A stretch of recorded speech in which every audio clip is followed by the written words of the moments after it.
first she missed weight pretty heavily, and then you come in and do the eye gouge. Is it hard for you to not hold that against her and feel some bad feelings towards her?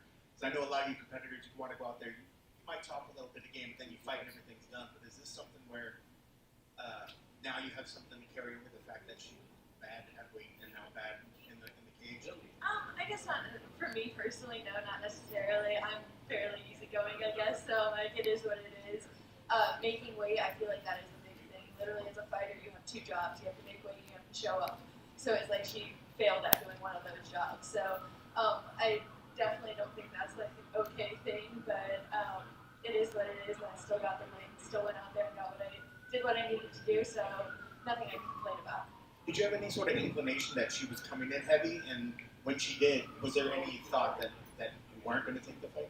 I don't think if she has like 5, 10, 20 pounds on me, it's going to make a difference. I'd still be better than that, and really going to see myself in that. And when that kind of what he was saying when the eye gouge was going in, I mean, was there any point where you thought that you'd have to stop the choke to try to address the gouge, or were you just hoping for the best that it would end before anything happened? I guess that when you're in the cage, it's kind of like a different world in there. You don't really feel things as you would like normally, so it's like I could feel her finger in my eye and think of my eye, but it's not necessarily the pain that you would expect if it happened during training or like an everyday scenario. So it wasn't necessarily that bad, like painfully. So I was just like squeezing, hoping for the choke. And last night, where you have a reason to celebrate this, but we're also getting to the end of the year with the holidays. How do you celebrate the end of the year? Are you doing anything special now that the fight's going to be done for the year? This is me just beginning to think about Christmas now. I feel like I've been in a fight camp for like 2 months now, so I haven't even thought about the holidays, haven't thought about anything like that. So now we're just going full Christmas mode, going into it, spending some time with family and spending some time with my dog. And looking at next year, what sort of goals are you setting for yourself? I feel like this is the beginning of my title run. This is the beginning of my win streak. So I want to get like 4 fights next year, hopefully, all wins, and then maybe a year or two be looking at balancing and crossing. Congrats on that one. Hey, Gillian, right here. Was wondering, what's the origin of you calling them throat cuddles when you're getting that rear naked choke? It's just me and my friends joking around. I always said that I would just like give them a gentle, cuddle until you fall asleep. So it's essentially that, just a gentle throat cuddle. Gillian Becker, as mentioned, she gouged her eyes and missed weight and all that, but after a fight, you embraced her as if it was nothing. Did you just kind of let that slide, or did you forget it in the moment? For me, I just let it slide. I don't know, it's a fight. Sometimes, I guess, you don't really know what's going through her head. I don't know, she was probably in a moment of desperation, didn't really have a defense, so her defense was her eye gouge. So, I don't necessarily have any hard feelings towards her for that, or, I guess, like, professionally, like I said, it's not great to miss weight, but other than that, like, it is what it is. We fought it out, and we can hug at the end of the day.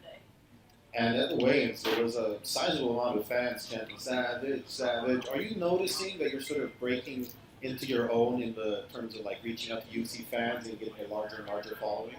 I guess I don't really notice it myself. Even like anytime I have a fan come up to me and they're like, "Oh, can I take a picture with you?" I'm like, "Oh, I have fans." Like it's always a shock to me. So it's always surprising that I'm even here. And what do you think it'll take for you to start embracing that star quality, or will you perhaps always have this sort of naivety with it? I have no idea, because I feel like I live a fairly simple life. I'm like, I don't feel like I live like a star life or anything special, so I feel like I stay pretty low-key, and it's probably going to stay like that. All right, thank you. Gillian, back here. It's your 4th win by rear naked choke. Is this one going to stand out in the manner and the way they were able to catch her with it? I think so a little bit, just the way I was to the side of her a little bit, but I feel like I'm known in general for my style for capitalizing on the choke without going for the hook. So it's like submission before position, which is, I guess, in traditional jiu-jitsu, you're not supposed to do that. So it's definitely something that I feel like stands out in the jiu-jitsu community.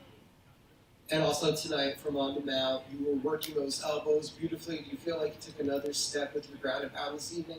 I 100% did. I feel like I took another step with my ground and pound this whole camp. I feel like I've just been able to capitalize on getting in better punching positions, being able to do damage on the ground, and even my stand-up, I feel like, is moving forward so much more than I ever was before. Thank you.